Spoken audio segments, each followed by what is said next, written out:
उत्तर प्रदेश में तशद्दुद के मुल्जिमान के खिलाफ बुलडोज़र का इस्तेमाल मुतनाज़ा तौर पर किया जाता रहा है, लेकिन पहली बार पुलिस ने उनका इस्तेमाल एक ऐसे खातून की मदद के लिए किया है जिसे उसके शौहर ने मुबैना तौर पर जहेज़ के लिए बाहर फेंक दिया था। ये वाक़या बिजनौर ज़िले में उस वक्त पेश आया जब इलाहाबाद हाई कोर्ट ने सिटी पुलिस को खातून नूतन मलिक को उसके शौहर के घर वापस जाने में मदद करने का हुक्म दिया।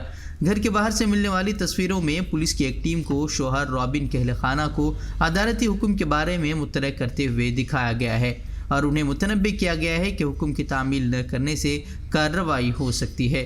कोई फायदा नहीं, हमें खोल लीजिए आप। अम्मा, हम आपसे निवेदन कर रहे हैं माननीय उसका सुन लो। हाँ बोलो, आ जाओ बहन जी, आ जाओ।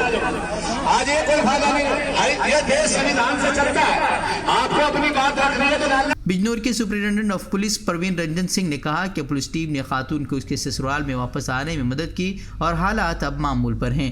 बुलडोज़र के इस्तेमाल पर उन्होंने कहा कि पुलिस ने ताकत का इस्तेमाल किया क्योंकि ख़ानदान खातून को अंदर जाने देने पर राज़ी नहीं था। वहीं लड़की के वालिद के मुताबिक 2017 में शादी के चंद दिनों बाद ही शौहर के ख़ानदान ने उसे हरासा करना शुरू कर दिया था।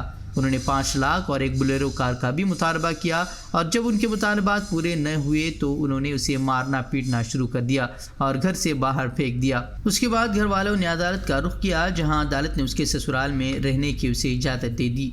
उसके बावजूद ससुराल वालों ने अदालती हुक्म की तामील नहीं की। यहाँ तक कि पुलिस के पहुँचने पर भी घर वालों ने दरवाज़ा नहीं खोला तो फिर पुलिस बुलडोज़र लेकर वहाँ पहुँच गई, जिसके बाद ससुराल वालों ने उसे अंदर आने की इजाज़त दी। हमसे जुड़े रहने के लिए हमारे चैनल फ़िक्र ख़बर टीवी को सब्सक्राइब करें, वीडियो को लाइक और शेयर करें। मज़ीद ख़बरों के लिए विज़िट करें फ़िक्रखबर.com।